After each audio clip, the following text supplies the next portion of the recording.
కృష్ణా జలాల పరిరక్షణలో ఏపీ సర్కార్ విఫలమైందంటూ ఏపీ సీఎం చంద్రబాబుకి వైఎస్ జగన్ 9 పేజీల లేఖ రాశారు. ప్రభుత్వ వైఫల్యంపై లెటర్లో అనేక ప్రశ్నలు సంధించారు. ట్రిబ్యునల్లో రాష్ట్ర ప్రభుత్వం గట్టిగా వాదనలు వినిపించాలని డిమాండ్ చేశారు. KWDT2 ఎదుట జరగబోయే వాదనల్లో రాష్ట్ర ప్రయోజనాలను సమర్థవంతంగా వినిపించాలని జగన్ కోరారు. పొరపాటు జరిగితే ఏపీ రైతులు తీవ్రంగా నష్టపోయే ప్రమాదం పొంచి ఉందని లేఖలో పేర్కొన్నారు. తెలంగాణకు కృష్ణానదిలో 763 టీఎంసీలను కేటాయించేందుకు ట్రిబ్యునల్ అంగీకరిస్తే ఏపీకి తీవ్ర అన్యాయం జరుగుతుందని లేఖలో ప్రస్తావించారు. ఈ నేపథ్యంలో రాష్ట్ర రైతుల ప్రయోజనాలకు అనుగుణంగా ప్రభుత్వం తమ వాదనలు వినిపించాలని జగన్ కోరారు.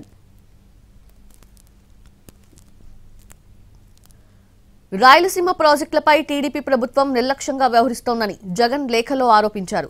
1996లో చంద్రబాబు ఏపీ ముఖ్యమంత్రిగా ఉన్నప్పుడే ఆల్మట్టి ప్రాజెక్టు ఎత్తును 519.6 మీటర్ల నుంచి 524.25 మీటర్లకు పెంచే పనులు ప్రారంభమయ్యాయని గుర్తు చేశారు.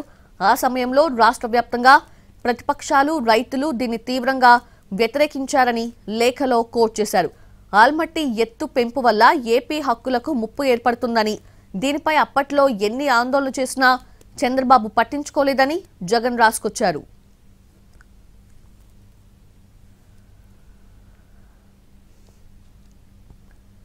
ప్రజాభిప్రాయాన్ని, రైతుల ఆందోళనల్ని ఖాతరు చేయలేదని, టీడీపీ ప్రభుత్వ నిర్లక్ష్యం కారణంగానే బ్రిజేష్ కుమార్ ట్రిబ్యునల్ ఆల్మట్టి ఎత్తు పెంపునకు అనుమతి ఇచ్చిందని జగన్ లేఖలో విమర్శించారు. 2014లో ఏర్పడిన టీడీపీ ప్రభుత్వం కృష్ణానదిపై ఏపీ హక్కులను తెలంగాణకు పూర్తిగా వదిలేసిందని ఆరోపించారు. ఇప్పుడు మళ్లీ చంద్రబాబు సీఎంగా ఉన్న సమయంలోనే రాష్ట్ర ప్రయోజనాలను కాపాడాల్సిన పరిస్థితి ఏర్పడిందని జగన్ అన్నారు. ఈ క్లిష్ట పరిస్థితుల్లో టీడీపీ కూటమి ప్రభుత్వం రాష్ట్ర హక్కులను సమర్థంగా కాపాడాలని, బచావత్ ట్రిబ్యునల్ కేటాయించిన 512 టీఎంసీల నికర నీటిలో 1 టీఎంసీ తగ్గినా రాష్ట్రానికి తీవ్ర అన్యాయం జరుగుతుందని జగన్ లేఖలో పేర్కొన్నారు. దీనికి చంద్రబాబు ప్రభుత్వమే పూర్తి బాధ్యత వహించాలని లెటర్లో ప్రస్తావించారు.